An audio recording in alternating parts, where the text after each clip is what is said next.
From in-person events potentially returning to new FNCS 2022 information and formatting, there is a lot to talk about in today's competitive update. So what's going on, champs and champettes? My name's FireMonkey and I will be your guide to all of the glorious news and information. So what better place to start than giving you a quick recap of what we're going to be talking about in today's video and just what to expect for Fortnite competitive in 2022. So starting it off, FNCS is now a duos format with the match point system enabled during the finals. We'll go into more details a little bit later in the video, telling you exactly what the match point system is. Divisional tournaments are becoming more and more of a thing, so you know how cash cups were originally just kind of like a, hey, here's everyone type of situation? Well, now there will be cash cups for each division that run alongside each other, so while you're doing, like, let's say, a Arena Rank 1 cash cup, there will be the highest rank cash cup going on as well. Cash cups will now be 2 rounds instead of 1, just for more in competitive integrity.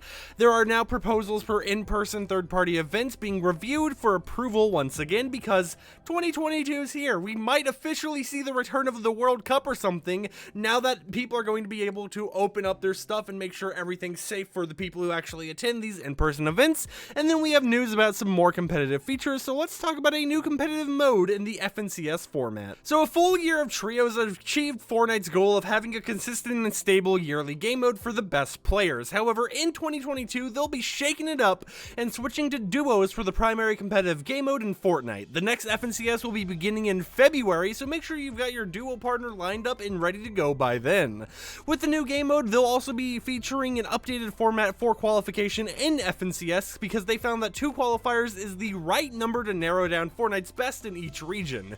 This will allow Epic Games to provide additional competitions and events outside of the FNCS format, while giving them even more scheduling flexibility when it comes to stuff like the FNCS itself. They'll still have direct qualification to finals from qualifiers, and series points will be used for semi-final advancement, with each qualifier also being narrowed down to 3 rounds instead of 4 rounds, and both qualifiers being run during the same week. Overall though, this is just a lot of changes to the FNCS, because it is a FNCS hype hour announcement, so it only makes sense for it to revolve mainly around that. Now this past season, Epic Games has experimented with highly valuing the Victory Royale in the semi-finals, and their intent is to continue to explore ways to provide extra value for obtaining a Victory Royale in set lobbies where they can. They want to continue to lean into those big moments for all players and fans, regardless if you've watched 100 tournaments or if you're watching your very first one right when the FNCS goes on. With this in mind, the FNCS semifinals and finals will have some significant changes planned for next year, incorporating some new tournament technology to support their goals of having a highly valued Victory Royale, but also taking into account player and fan feedback. Semifinals, for example, will now consist of only a single heat / a single lobby, with matches on Fridays, Saturdays, and Sundays going into week 2. The winning duo of each semifinal match will continue to be rewarded with an instant advancement to the finals, with new tournament technology being introduced next season to advance the top consistent teams who haven't already grabbed a Victory Royale at the end of each of those daily semifinal sessions. Now, after each daily session, there are now vacant spots in the heats that will be backfilled with the next inline duos on the series leaderboard, and the process will begin and start the following day. This will repeat until all 50 duo spots have been filled in for the actual FNCS finals. And now this is where it gets interesting, because for finals in week 3, they're introducing another new piece of tournament technology called the match point format. This will mean that any team may end the finals tournament window early and be crowned the FNCS champions if they accomplish both of the following, being 1, reaching a designated points threshold, which will be different for each, tournament, whatever, so we won't actually know what's going on and what that threshold is until someone reaches that. But they also have to earn at least 2 Victory Royales during this system, and they're looking at historical data to make these numbers correct, so they may change them over the coming months before they announce the actual point thresholds to us.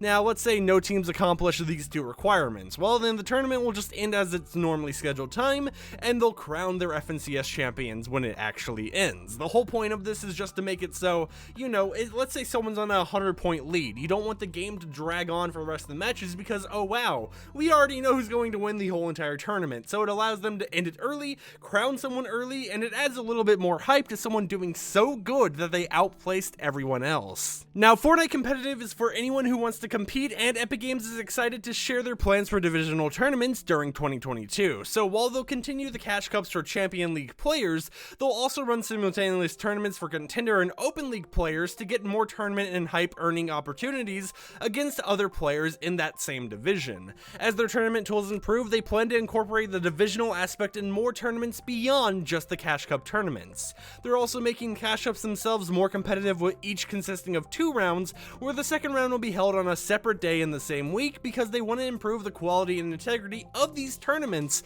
since, you know, cash prizes are in fact on the line.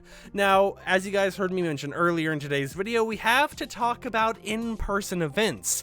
That's right, Epic Games is excited to announce that they are once again accepting proposals for third-party in-person events featuring Fortnite on a case-by-case basis. All approvals will be subject to applicable public health guidelines and restrictions that may be in place, and of course they'll keep us updated on when these plans are actually finalized. So, I know, this is a lot of information. If you're not in the competitive scene like me, you might just be like, I don't know what all these words mean. But we do have one small little announcement left to talk about, and that is more competitive features. This past year, Epic Games has experimented with creative arena modes, Arena Fill, altering the arena point format, adding broadcast features, and adding cumulative point totals for 2-day events. Among other improvements to the competitive ecosystem, you can expect additional changes coming in 2022 to the tournament features, the official broadcast, and the arena system. Epic Games is not quite ready to share all the details on everything they've got planned, but they still want some things to be a surprise, and they're committed to making additional changes across the board this season. So with that said, if you enjoyed today's video, and if you're in the competitive field, wanted a quick little recap on everything going down, consider subscribing to support the content I create, and with that said, I'll catch y'all on the flip side. Peace out.